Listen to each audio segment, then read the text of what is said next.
Дэвид Камеронның «Ақшаға толы бақытты қалта» кітабы бұл қаржылық табысқа жету мен өмірдің молшылығына қол жеткізу жолдары туралы рухани және практикалық нұсқаулық. Автор ақшаға деген дәстүрлі көзқарастарды бұзып, байлықты тартудың жаңа тәсілдерін ұсынады.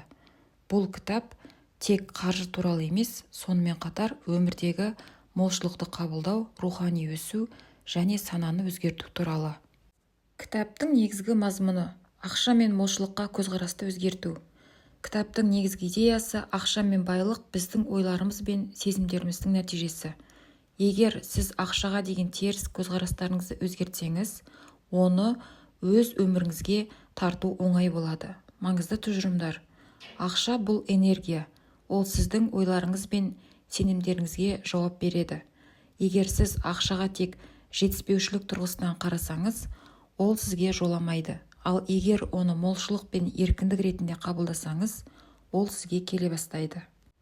Ақша энергиясының заңдары. Автор ақшаның физикалық нәрсе емес екенін, оның энергия және шексіз мүмкіндіктер әлемінің бір бөлігі екенін түсіндіреді. Негізгі қағидалар. Ақша бұл табиғи молшылықтың көрінісі. Әлемде байлық шексіз. Сіз ақшаға не ойлап, қалай қарайсыз, ол сіздің өміріңіздегі қаржылық жағдайды анықтайды. Ақшаны тарту үшін оны еркіндік, қуаныш және молшылық ретінде қабылдаңыз.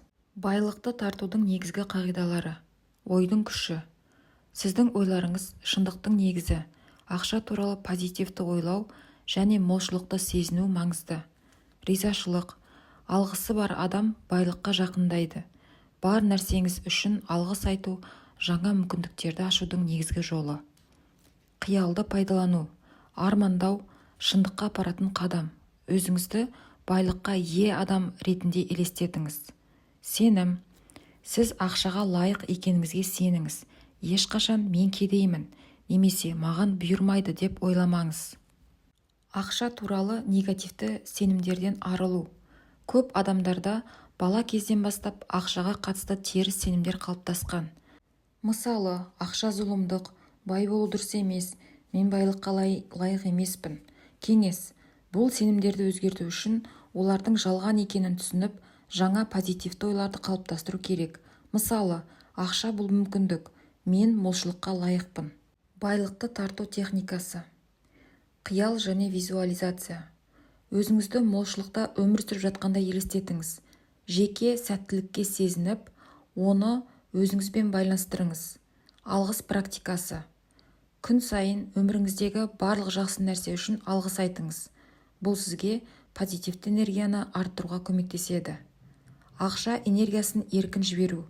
Ақшаны үреймен емес, қуанышпен жұмсаңыз. Бұл энергияның қайта оралуына мүмкіндік береді. Әлемге сену. Өз армандарыңызды ғаламға сеніп тапсырыңыз. Өзгерістерге дайын болыңыз және оларды ризашылықпен қабылдаңыз. Кітап тек байлыққа емес, толыққанды және бақытты өмір сүруге бағытталған. Байлық тек ақшада емес, ол сіздің қарым-қатынасыңызда, денсаулығыңызда және өмірден ләззат алу қабілетіңізде жатыр. Маңызды тұжырым.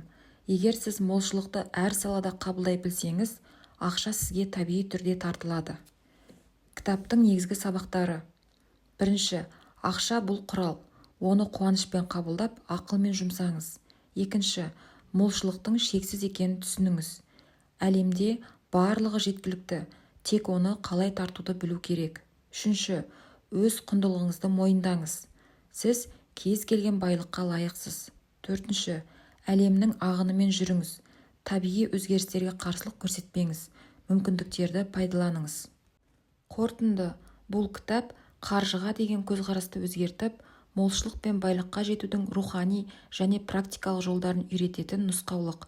Кітапта ұсынылған қағидалар мен әдістерді қолдану арқылы сіз тек қаржылық тәуелсіздікке ғана емес, сонымен қатар бақытты өмірге де қол жеткізе аласыз.